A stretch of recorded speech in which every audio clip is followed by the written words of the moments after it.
You know what? I played Etheria Restart for probably around 2 weeks. I won a $2,000 Etheria Restart tournament. I finished all my sponsored segments for Etheria Restart, and people kind of want to know my opinion on Etheria Restart. Okay, here's my full opinion. I loved those games back when I was 23, 24. I played the shit out of Summoner's War for like years, a long time. I grinded all the way from like the bronze ranks up until G1, or maybe it was G3. I can't remember which one's higher. It's been so long. But when I played that game, I would play for around 14 to 15 hours every single day. I would interrupt my own sleep in order to not overcap on stamina.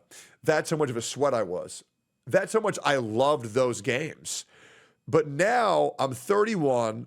I have a job. I have responsibilities. I have people who want to hang out. I have things I need to do. And the big issue with Etheria Restart is, even with implementations of times 10, it takes way too fucking long to do anything. And it might speed up later, and it probably will. But I just don't really have any interest in playing a game that feels like a job. And that's what Etheria Restart felt like to me. Now, don't get me wrong. Is the RTA fun? Oh, yeah. It was a blast, completely obliterating Mr. Pokey, a guy who's known for being good at Honkai Star Rail turn-based games, and I kill him on auto. Even more so, say Shizo, top 10 rank in the world for Etheria Restart. I beat that guy on fucking auto because I'm just better than these players. I'm just different. And to be honest, I do this gotcha shit part-time better than any of these fucking frauds can do it full-time. And that's why they should be thanking God every single day that I'm a fucking tourist in their games, because if I wasn't, they'd be out of a job.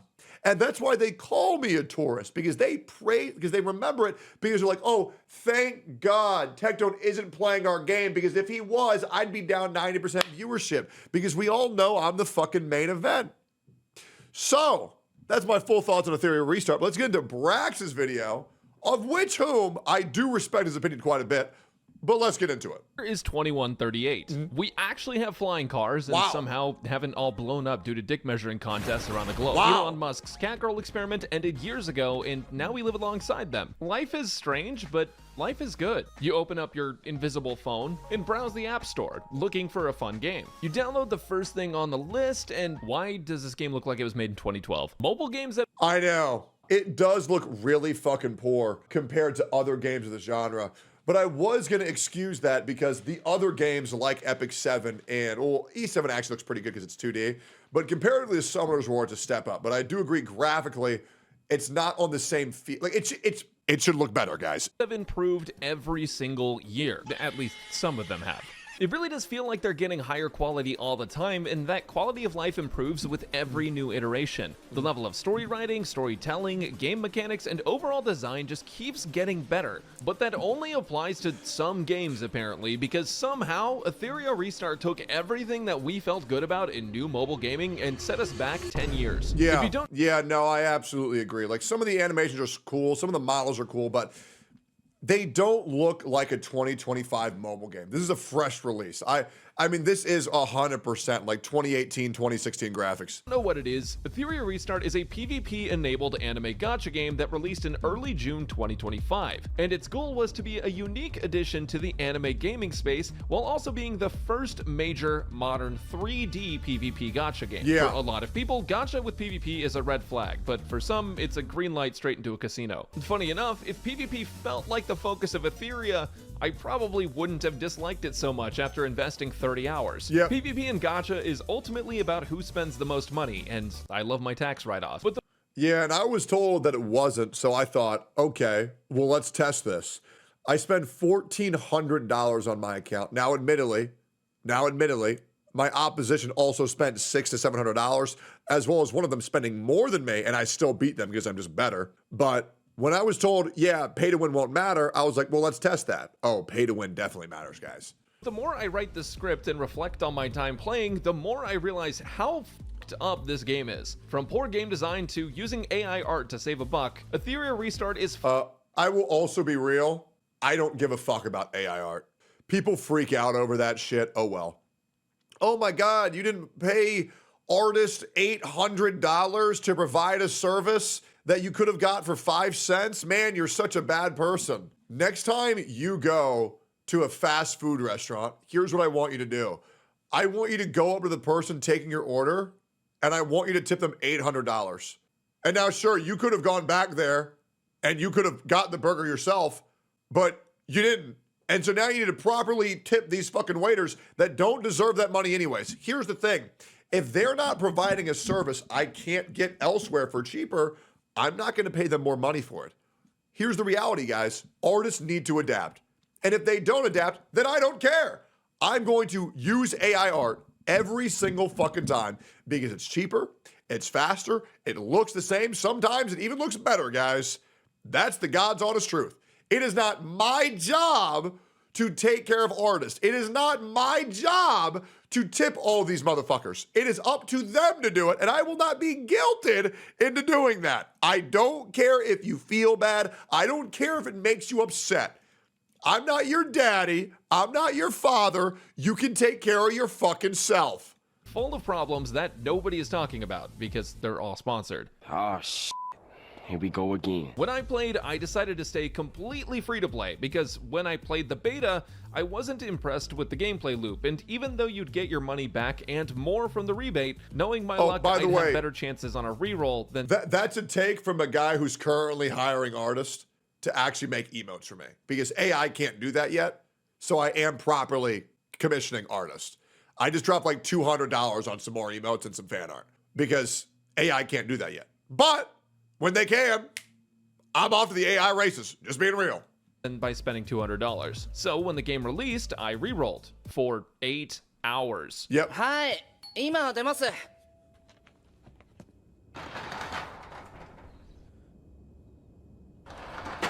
See, Etheria gave out quite a few polls. They did. But it has this huge problem that's present in some other gacha games where the best characters from the standard character pool are rarer than the worst characters. Yep. It's the sort of scummy thing that some gacha developers do to make sure that you'll be willing to spend more money to compete in PvP or on some kind of leaderboard. And the reason it works is because most people don't know that the rarer ones are much better until it's too late for you to actually re-roll. Remember, it's not the majority. True, but I've been conditioned to love LD units, and I think they're fucking awesome. But from a player perspective, yeah, it's so scummy. LD units are so busted, it's insane. Of players who are watching YouTube and reading guides on games. Most people are going into Etheria without an idea of what characters they actually want to pull for. But to make matters worse, the rarer standard units, called LD units, have their own separate banner that guarantees them at 3 times the price per pull. This is another method that XD, Etheria's developers, used to trick you into thinking that the game is free-to-play friendly, because the LD units can be earned without the 3 times price banner. But realistically, your odds of getting them are once per 4 SSRs, which have a 1% drop chance, assuming you don't go to pity. If we assume you get super lucky and get one every 40 pulls, you'd need to do 160 pulls per LD unit, which, considering how many... You know what's crazy? I never touched the LD unit banner like more than maybe like 20 times with my free pulls, but I pulled more LD units than I pulled non-LD units on the permanent banner. I pulled this guy called Messiah 6 fucking times, nearly in a row, which was insane. And because of that, I completely steamrolled the tournament. Units there are in this game, your odds of hitting the ones that What does LD mean? Oh, it means learning disability. you want Yes, are the LD characters, they're autistic. significantly lower. It does have a 100% rate up on the limited character banners, but those aren't always the units you Yeah, and autistic people have retard strength, right? Because, you know, they have less limiters in their brain. need. And you might be thinking, oh, well, Brax, this is a gacha game. Obviously, you want to go for specific characters on your reroll, and you are 100% right. Not all SSRs and not all LD units are created equal, because if you don't have Lily, the game is basically fucking unplayable. Can you play it? Sure. Do you enjoy having your balls hooked up to a car battery? Lily is insanely broken when you get her, and this is not your normal PvE gacha. Like, bro, this shit's a job. Like, you gotta grind so hard to do anything. Probably. Welcome to You do not want to be Lilyless. Etheria reroll. You're going to be here trying to get Lily for the next 4 days, because the difference between accounts that had cleared hide content by day 3 and the accounts that hadn't was that all of the ones who had cleared had Lily. Lily has a speed increase, a crit damage increase, an action advance, and a cooldown reset. This is like if Bronya gave you an action forward in HSR 1.0, instantly cleared MOC 12, handed you the keys to a Porsche, and sucked your. And Lily isn't the only unit that this game requires you to have to be able to keep up, because they designed the PvE to actually be hard, which honestly isn't that big of a deal if you're willing to learn, except for the fact that some bosses basically require you to build specific characters. And in Yeah, like, going from Honkai Star Rail to this is really hard, because Honkai Star Rail is a game made for retards, where, like, any brain-dead child can press the auto button and win, right? Like, anybody can beat Memory of Chaos on, like, max difficulty after, like, 10 cycles. Right, and then you go into a gacha game where you like have to build specific characters to beat specific bosses to count specific mechanics. And yeah, HSR players are going to rude awakening going from that to this. In order to do that, you have to log in 3 times a day for 14 business days to use your stamina and not overcap. And in fact, by then, your characters probably still wouldn't even be maxed, because it takes so goddamn long to level them to max, and then ascend them to give them another star and level them to max again, and then ascend them again to give them another star, and... This game's grind is a disaster. This game has so much grinding to it that the club would be jealous. First off, you have shells, which are basically weapons with RNG sets. Then you... Yeah, the crazy thing is, too, is that I was max refreshing every single day for 2 weeks. So I'm on like I'm on like month 9 or month 10 of where the majority of free-to-play players are going to be. And I'm still not maxed on my account after nearly a year of free-to-play playing. So, yeah, people are going to have a long time trying to stabilize their accounts. You have modules, which are gear with RNG stats and RNG sets. Then you have prowess, which is your character's skill levels that Day takes 140? not only Yeah, thanks, specific Sarah. missions, but also incredibly rare resources that you have very limited amounts of, and the character's level and ascension, which XP can be farmed for, but at very slow rates, and once you max out the character's level, you have to ascend them to make them even stronger, and those resources are ridiculously limited as well. Problem is that it takes so many resources and so much time to level a character, their shell, their prowesses, and their modules, that free-to-play players are better off going to college for 4 years and getting a f***ing job to swipe instead. And not only does it take a ridiculous amount of time and stamina to level characters, it also takes a ridiculous amount of time to level your account as well. Each 10 stamina you spend is 10 experience, so it's basically a level or 2 a day after you get somewhat into the game, and less than a level a day at higher level. If you use premium currency, you can refill stamina up to 10 times a day though, which will put you literally 3 to 4 days ahead every single day, which massively helps you get through the story locked content and get to PvP faster. We all thought... And guys, even with my account, I'm still struggling to clear. I'm not even close to endgame stages, and I'm still struggling to clear. This was going to be a PvP focused And I have C6 units, like max constellation. game with PvE in it, and somehow the devs made it a PvE game where you can only get to the PvP if you survive 4 hours of shitty Honkai Impact 3rd style missions. At the beginning of the game, you're required to do the story, which ultimately isn't that big of a deal, but I would be lying to you if I didn't say that that was one of the most frustrating experiences I've ever had in a gacha game. It's not that the story is hard, it's that the story missions are a chore. It feels like you're in a tiny little box and you have to go from one side to the other and you can't stray at all. And whenever there's an enemy, there's a 50-50 chance you get forced into a combat session. If you're a story enjoyer, I'm sure it's fine, but the year is 2025. Why is the story being told like our phones are Nokia bricks? Also, in order to access PvP, you have to do the story up to a certain point. In fact, to access and move forward with any part of the game, you're required to do the story. The one saving grace is that there is a skip button for people who don't care, but because the story is level gated, there's a lot of times where you just can't play the game beyond doing daily auto farm missions unless you spend your premium currency. What's this? The devs of this game are absolutely brain dead, didn't test shit, said we aren't like other evil gachas, create PvE content that is impossible, that's specific 5 units, and you still have to manual it. The resources are non-existent, they are dumb fucks. Well, that's what Lakari thinks. Damn, Lakari.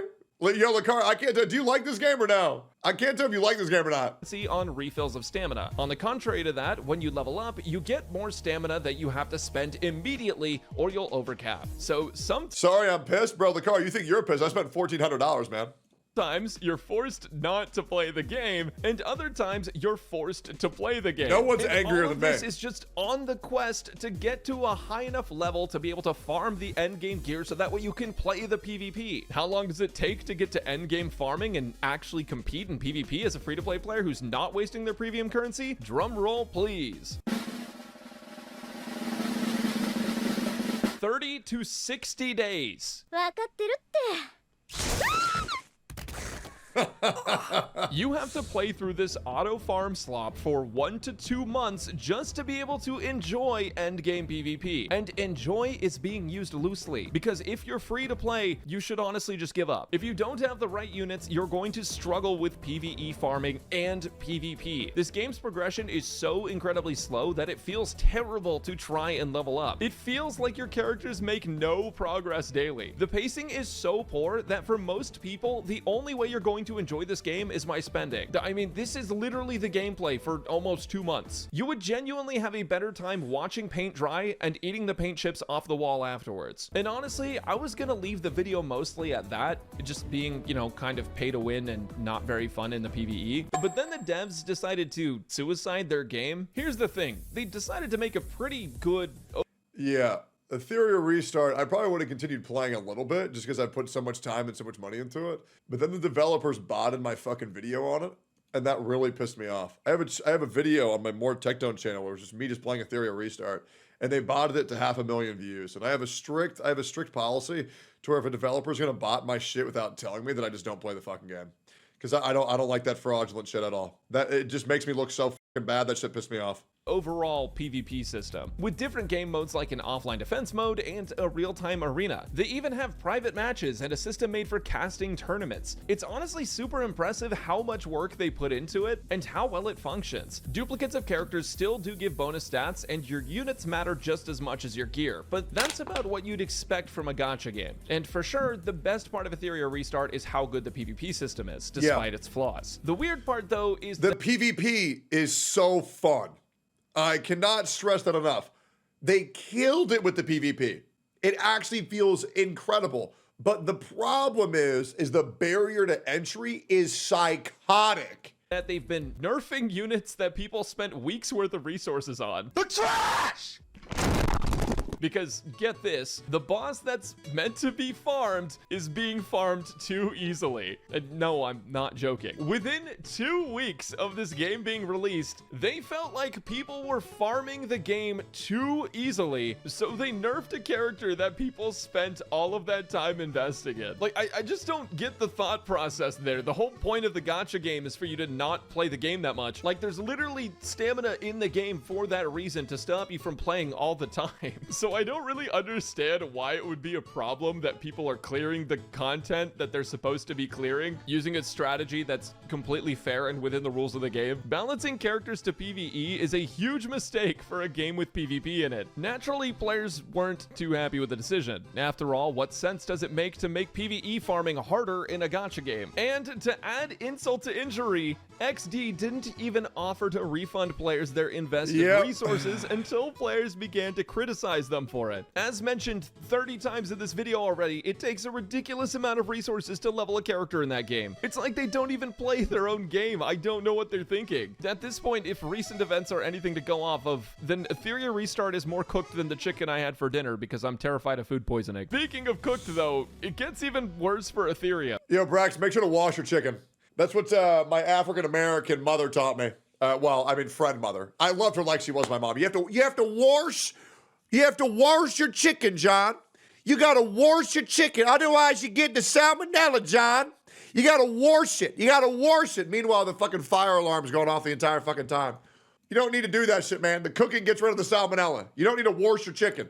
Yeah, because genuinely, what the fuck is this? Yeah, so the chicken was fire, though. Basically, to save a couple bucks and not hire real artists, XD used generative AI to create their character splash arts. Now, sure. Yeah, I don't care. Once again, yeah, I don't give a fuck about this point at all. I can understand the argument that it's XD's game and they can do what they want with their own property, but what I'm wondering is, if this company has millions of dollars to spend on marketing and made back millions more dollars in the first week of the game, how is it that they couldn't afford to throw $10,000 at an actual artist? Because businesses stay in business by saving money wherever they can. Doesn't matter, who cares? Stupid point. To make their splash arts and not have huge glaring errors in them. That kind of laziness gives me the impression that XD doesn't actually care about making the game good at all, and that they're just in on the gotcha rug pull meta developed over the past few years. Don't get me wrong, it looks better than Epic 7 by far, but this game still feels like it's so far behind every other. I don't know, man. I actually think E7 looks better than Etheria Restart.